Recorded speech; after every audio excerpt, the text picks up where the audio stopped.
yaitu bab yang mengkisahkan tentang saat Rasulullah berada dalam kandungan ibunya dan pada saat lahirnya Rasulullah SAW. Tadi tentang nasabnya ya, keturunannya luar biasa. Bahkan dalam sebuah hadis Rasulullah menyebutkan bahwa Nabi Muhammad itu tidak lahir dari sufah jahiliyah, tidak lahir dari perzinahan seperti perzinahan jahiliyah, tapi Nabi Muhammad itu lahir dengan nikahul Islam. Ya, dalam sebuah hadis disebutkan bahwa Nabi Muhammad itu lahir dari pernikahan Islami. Baik, sekarang kita akan dengarkan bagaimana cerita Rasulullah dalam kandungan ibunya dan proses lahirnya Rasulullah yang akan dibacakan oleh Ustadz Ahmad Mukhlisin. Kepada Ustadz Ahmad Mukhlisin kami persilakan.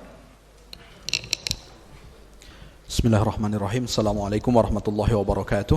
Waalaikumsalam warahmatullahi wabarakatuh. Baik, kita masuk ke bab yang kedua, hamlu ummihi bihi sallallahu alaihi wa alihi wasallam. Bab tentang hamilnya Siti Aminah ketika Rasulullah sallallahu alaihi wasallam ada di rahim beliau. Fahamalat bin Nabi sallallahu alaihi wa alihi wasallam ummuhu Aminah. Pada waktu itu Siti Aminah hamil, dan yang ada di rahim Siti Aminah adalah baginda Nabi Muhammad sallallahu alaihi wasallam. Wa kanat taqul, Aminah bercerita ketika dahulu di rahim beliau ada baginda Rasulullah, ma sya'urtu anni hamiltu bih. Kata Aminah, tak sedikit pun aku merasa bahwa aku sedang hamil. Kan biasanya orang sedang hamil, apalagi tipikal orang Indonesia 3 bulan pertama itu mabuk-mabuk. Dan Siti Aminah tidak merasakan itu sama sekali. Jadi tak ada mabuk, tak ada ngidam. Makanya yang ada banyak mabuk, ada ngidamnya ini tak sama dengan Aminah. Siti Aminah itu tak ada sakit-sakitnya sama sekali. Artinya sampai kemudian beliau tidak merasa bahwa beliau sedang hamil. Wala wajadtu lahu thaqalan. Kata Aminah, saat aku hamil, aku tidak merasakan ada beban di perutku. Ini ada pula bapak-bapak tidak hamil tapi merasakan beban pula di perutnya. Ini ada Aminah ketika menceritakan bahwa ketika proses Rasulullah sallallahu alaihi wasallam ada di kandungan ibunda Aminah itu, Aminah sedikit pun tak merasa berat. Tak ada beratnya sama sekali. Kama tajidun nisa, seperti umumnya dialami oleh banyak perempuan. Kalau perempuan itu mengandung tentu ada beban. Kalau 1 bulan masih ringan, paling mabuknya yang berat. 2 bulan masa ada mabuk-mabuknya sedikit, semakin 7, 8, 9 kemudian semakin berat. Tapi ini tidak dirasakan oleh Siti Aminah. Illa anni qad ankartu raf'a haidati. Jadi Aminah ini karena tidak merasakan, hanya saja dia ketika melihat proses waktu di mana Aminah ini menstruasi, lalu kemudian menstruasi itu terhenti. Saat menstruasi itu terhenti, warubbama kanat tarfa'uni wa ta'ud. Barangkali menstruasi ini terhenti sesaat, lalu kemudian nanti akan kembali lagi. Tapi kemudian pada waktu itu Bunda Aminah ini tidak menstruasi lagi. Maka ketika menstruasi itu terhenti, biasanya umumnya kalau bagi pengantin-pengantin baru itu langsung beli test pack biasanya. Kalau udah beli test pack, maka kemudian satu diantaranya ada garisnya yang kemudian berbeda. Dan Aminah pada waktu itu, Siti Aminah, Bunda Aminah tidak merasakan, tak merasakan apa-apa. Cuman barangkali ini sedang terhenti saja. Baik, Bapak Ibu yang dimuliakan oleh Allah Subhanahu wa taala. Kita lanjutkan pada paragraf berikutnya, qalat ummuh. Lalu baginda Nabi Muhammad sallallahu alaihi wasallam bercerita, wa atani atin. Lalu saat tidak merasa apa-apa itu datanglah seseorang, wa ana bainan naim wal yaqdhan. Pada waktu itu Bunda Aminah sedang dalam keadaan antara tidur dengan tidak tidur. Apa namanya kita ini?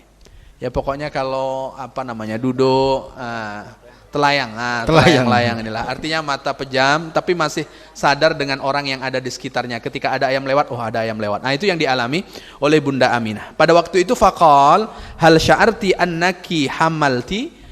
Orang ini bertanya kepada Bunda Aminah, apakah engkau merasa bahwa engkau sedang hamil? Ini ditanya. Lalu kemudian fa'aka'anni akul, seakan-akan aku menjawab ma'adri, aku tidak tahu. Jadi Bunda Aminah itu menjawabnya dalam keadaan telayang, artinya dia antara tidur dengan tidak. Ketika kemudian ditanya, apakah engkau sedang merasa hamil? Kata Bunda Aminah, tidak merasa, aku ma'adri, aku tidak tahu. Aku tidak tahu. Faqala innaki qad hamalti bi sayyidi hadhil ummah wa nabiyyiha. Jadi kata orang yang mendatangi Bunda Aminah bahwa engkau sekarang sedang hamil dan yang ada di rahimmu, di kandunganmu adalah penghulu dari umat ini dan kemudian nanti dia yang akan menjadi nabinya. Jadi sudah didatangi, tapi tak tahu saya pengalaman ibu-ibu waktu hamil kemarin ada datang suara tanpa rupa atau tidak. Kalau ada datang suara tanpa rupa itu ini luar biasa. Dan ini yang dialami oleh ibunda baginda Nabi Muhammad sallallahu alaihi wasallam. Thumma ahmalani hatta idza danat wiladati atani dzalikal ati. Jadi setelah itu kejadian, lalu kemudian tak ada lagi datang kepada Bunda Aminah. Tapi ketika menjelang baginda Nabi Muhammad sallallahu alaihi wasallam lahir, baru datang kembali. Saat kedatang kembali, apa katanya? Faqala kuli wahai Aminah, ucapkanlah olehmu. Ini menarik, ibu-ibu yang hamil menjelang melahirkan, barangkali ini bisa dijadikan amalan, karena ini dahulu yang dilakukan oleh Bunda Aminah. Barangkali nanti anak kita punya sikap seperti sikap dan sosok akhlak yang dimiliki oleh baginda Nabi Muhammad sallallahu alaihi wasallam. Yang belum menikah dicatat aja dahulu. U'idzuhu bil wahid min syarri kulli hasidin. Jadi kata orang yang mendatangi Bunda Aminah tadi menyampaikan, engkau mintalah perlindungan kepada Tuhan yang Esa min syarri kulli hasid, dari segala sesuatu keinginan orang yang akan berbuat dengki. Jadi mohon perlindungan. Maka ketika ibu-ibu hamil lalu kemudian menjelang, kan hamil itu kan mudah sekarang. Pergi saja ke tempat yang kemudian bisa ditengok di mesin USG itu, kan sudah nampak berapa hari kira-kira. Bergesernya paling sedikit lah, bisa saja maju, bisa saja mundur. Nah itu tergantung. Artinya menjelang hari kelahiran itu, perbanyaklah untuk kemudian memohon perlindungan kepada Allah Subhanahu Wa Taala agar anaknya ini nanti terlindung dari kemudian orang yang akan berbuat dengki. Ini diantaranya yang diceritakan. Fa idza wada'tihi fasammihi Muhammadan. Nanti kalau dia sudah lahir, beri nama Muhammad. Beri nama Muhammad. Wa ayatu dzalika ayyahruja ma'ahu nurun. Dan bagaimana tanda-tanda bahwa Nabi Muhammad ini akan lahir? Kan dahulu belum ada USG. Hamin sekian itu tak nampak dahulu. Bagaimana kemudian tanda-tanda bahwa Nabi kita Muhammad akan lahir dan ini mengalahkan mesin USG sekarang? Bagaimana tidak? Ma'ahu nurun. Jadi nanti ada nur, ada cahaya, yamla'u kusura busra min ardi Syam. Dan cahaya itu memenuhi kusuru Busra, artinya kaisar-kaisar, artinya kerajaan-kerajaan yang berada di Busra dari bumi Syam. Jadi ada cahaya. Maka bersambung tadi dengan yang sudah dibicarakan oleh guru kita Harif tadi, bahwa Abdullah itu ketika dilihat oleh orang yang tahu agama seperti ada cahaya yang luar biasa. Maka tadi disampaikan ada salah satu seseorang yang menginginkan untuk menikah dengan Abdullah, namanya Kutailah ya. Namanya Kutailah. Tapi ketika Abdullah itu sudah menikah dengan Aminah, dilihatnya kembali sudah tidak ada pancaran itu. Ternyata pancaran itu sudah berpindah ke rahim Bunda Aminah, dan kemudian ketika Rasulullah sallallahu alaihi wasallam lahir, itu kemudian keluar cahaya. Ibu-ibu dahulu waktu lahir apa yang keluar, ibu-ibu? Bapak-bapak masih ingat? Kalau ibu-ibu pingsan biasanya bapak-bapak yang ingat ini, atau bapak-bapaknya ikut pingsan ini. Baik, kemudian kita lanjutkan ke paragraf yang ketiga biar tak ngantuk. Wa yurwa anna Allah tabaraka wa taala, dan diriwayatkan bahwa Allah Subhanahu wa taala lamma arada khalqa nabiyhi, ketika Allah ingin menciptakan nabinya Muhammad sallallahu alaihi wasallam fi batni ummi, di perut, di rahim ibunda Aminah, ibu Nabi, wa kana dzalika fi lailatil jumu'ah, dan pada waktu itu di malam Jumat min syahri Rajab, dari bulan Rajab. Sama tadi bahwa Aminah itu ketika mengandung, awal-awal proses Rasulullah ada di rahim Fatimah itu pada malam Jumat. Jadi pada malam Jumat itu tentang Nabi kita Muhammad sallallahu alaihi wasallam, dan kemudian di bulan Rajab. Di bulan Rajab sebagian riwayat. Lalu kemudian amara fi tilkal lailah Ridwan khazinal jannan alaihi salam. Lalu di malam itu Allah memerintahkan malaikat Ridwan, penjaga surga, ayyaftaha abwabal firdaus. Coba malam itu malaikat Ridwan diperintahkan oleh Allah untuk membuka surga Firdaus. Sementara kita ketika meminta kepada Allah, idza sa'altumul jannata fas'alul firdaus. Kalau engkau mengangkat tangan meminta surga kepada Allah, maka mintalah surga firdaus. Dan di malam di mana Rasulullah sallallahu alaihi wasallam awal di rahim ibunya itu pintu surga firdaus, Allah perintahkan malaikat Ridwan untuk kemudian membukanya. Wa nudiya fis samawati wal ard, lalu kemudian diserukan di langit dan di bumi, bi anna nurul maknunu al-mahzun alladhi yakunu ma'ahan nabiyyu al-hadi fi hadhihi al-lailah yastaqirru fi batni ummih. Lalu kemudian diseru di langit bahwa kemudian cahaya yang tersembunyi, yang tersimpan itu ada bersama dengan Nabi yang menjadi petunjuk pada malam ini, yang kemudian menetap di rahim, di kandungan ibunda Nabi yang bernama Fatimah. Alladzi yatimmu khalquhu wa yakhruju ilan nasi basyira wa nadhira. Lalu kemudian Rasulullah penciptaannya disempurnakan, lalu kemudian Rasulullah lahir akan menjadi nabi yang basyira wa nadhira, yang memberikan kabar gembira lalu kemudian memberikan peringatan. Itu diantara proses ketika Rasulullah ada di rahim ibundanya. Paling tidak Bapak Ibu, ketika ini diceritakan bagaimana sesuatu yang bisa kemudian kita ikuti, minimal kita berdoa untuk memohon perlindungan kepada Allah terkait dengan anak yang ada di rahim ibu-ibu, dan kemudian bapak-bapak juga turut serta untuk meminta kepada Allah Subhanahu wa taala. Kemudian dilanjutkan, "Tsumma lamma hamilat bihi ummuhu sallallahu alaihi wa alihi wasallam ba'atha Abdul Muttalib ibnahu Abdullah ila Ghazzah minasyam yamtaru lahum ta'aman ma'a tujarin min Quraisy." Jadi ketika Bunda Aminah hamil, lalu kemudian Abdul Muttalib mengutus Abdullah, artinya kakek Rasulullah mengutus anaknya Abdullah untuk kemudian pergi ke Ghazzah ya, dari Sam, untuk kemudian menyiapkan dengan para pedagang itu makanan. Jadi artinya ternyata Bunda Aminah itu juga pernah ditinggal oleh ayahnya, dan pada waktu itu Bunda Aminah sedang hamil. Makanya ibu-ibu tak perlu khawatir kalau suaminya ada tugas keluar kota barangkali, dan ibu-ibu waktu itu sedang hamil, dan itu juga dahulu yang dialami oleh baginda Nabi Muhammad sallallahu alaihi wasallam.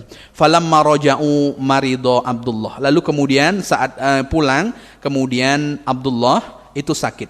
Falamma wasalu ilal Madinah, ketika kemudian rombongan berserta Abdullah ini sampai ke Madinah, takhallafa inda akhwalihi Bani Adi bin Najjar. Lalu kemudian karena sakit, maka kemudian ditinggal bersama dengan paman-pamannya dari Bani Adi bin Najjar. Summa mata bil Madinah, kemudian Abdullah wafat di Madinah, walahu salasuna sanah. Dan pada waktu itu ayahanda Nabi berumur 30 tahun. Jadi masih muda. 30 tahun sudah wafat. Nikah usia 30 tahun, lalu di awal-awal barangkali tadi kan disebutkan nikahnya usia 30 tahun, di usia 30 tahun itu juga wafat. Coba bayangkan, artinya istilah kita pengantin baru, anak belum lahir lalu kemudian sudah wafat. Dan itu yang dialami oleh baginda Nabi Muhammad sallallahu alaihi wasallam. Jadi umur 30 tahun wafat. Falamma walamma, maka adik-adik kita yang belum berumur 30 tahun belum nikah, tenang saja. Karena ayahanda Nabi menikah itu umur 30 tahun. Kalau kemarin yang cita-citanya 25 tahun terlewat 1 tahun dah 26 belum nikah Pak Ustaz, tenang saja. Ayahanda Nabi usianya 30 tahun. Tapi jangan meninggalnya ya. Kemudian walamma balaghat wafatuhu Abdul Muttalib, ketika kabar wafatnya Abdullah ini sampai kepada Abdul Muttalib, wajada alaihi wajdan sadidan, marah. Abdullah ini marah, artinya sedih. Wasahih anna dzalika wan nabiy sallallahu alaihi wasallam kana hamlan. Dan yang benar, ketika wafat ayahnya itu Nabi Muhammad sallallahu alaihi wasallam sedang berada di rahim ibunya. Jadi di rahim ibunya, artinya baginda Rasulullah tidak jumpa dengan ayahnya. Kalau kita tak jumpa dengan ayah, barangkali kita masih bisa melihat fotonya. Tapi baginda Rasulullah sallallahu alaihi wasallam tak melihat bagaimana foto ayahnya seperti orang sekarang. Maka kalau sedih kita, tentu lebih sedih bagaimana baginda Rasulullah sallallahu alaihi wasallam. Baik, kemudian wa khallafa Abdullah jariyatahu Ummu Aiman barakatal Habasiyah. Jadi ketika Abdullah wafat, di antara yang ditinggalkan oleh Abdullah, Ini menunjukkan kepada kita, laki-laki kalau mati itu sebaiknya meninggalkan warisan. Jangan sampai tidak meninggalkan warisan. Meskipun datangnya dengan modal dengkul, jangan sampai kemudian ketika wafat tidak meninggalkan warisan. Ini paling tidak, ini mencontohkan kepada kita pentingnya untuk kemudian meninggalkan warisan kepada ahli waris. Jadi ketika Abdullah meninggal, apa yang diwariskan oleh Abdullah? Jariyah tahu. Jariyah itu kalau istilah kita sekarang pembantu, artinya budak yang dahulu dimiliki oleh Abdullah. Namanya Ummu Aiman Barakat al-Habasiyah gelarnya. Lalu kemudian yang ditinggalkan apa lagi? Wa khamsatu ajmalin, 5 jamal, 5 onta. Coba bayangkan, 5 onta. Paling tidak bapak-bapak waktu wafat nanti meninggalkan 5 mobil lah, kalau tidak 5 onta. Nah ini ya. Jadi yang ditinggalkan 5 onta loh. Wa kutai atu ghanamin. Lalu kemudian ada juga sedikit ghanam, kambing. Jadi banyak yang ditinggalkan, itu asetnya yang banyak yang ditinggalkan. Selain meninggalkan pembantu, lalu kemudian juga ada onta, lalu kemudian ada juga kambing. Fawaritha dzalika Rasulullah sallallahu alaihi wasallam, dan itu yang diwarisi oleh baginda Nabi Muhammad sallallahu alaihi wasallam. Wa kanat Ummu Aiman radhiyallahu taala anha tahdunuhu, dan di antara yang mengasuh Rasulullah sallallahu alaihi wasallam adalah Ummu Aiman. Ini di antara kisah terkait dengan bagaimana Rasulullah ketika ada di rahim ibundanya. Barangkali itu bagian saya, dan kemudian nanti akan dilanjutkan oleh asatidz yang lainnya. Wallahu a'lam. Assalamualaikum warahmatullahi wabarakatuh. Assalamualaikum.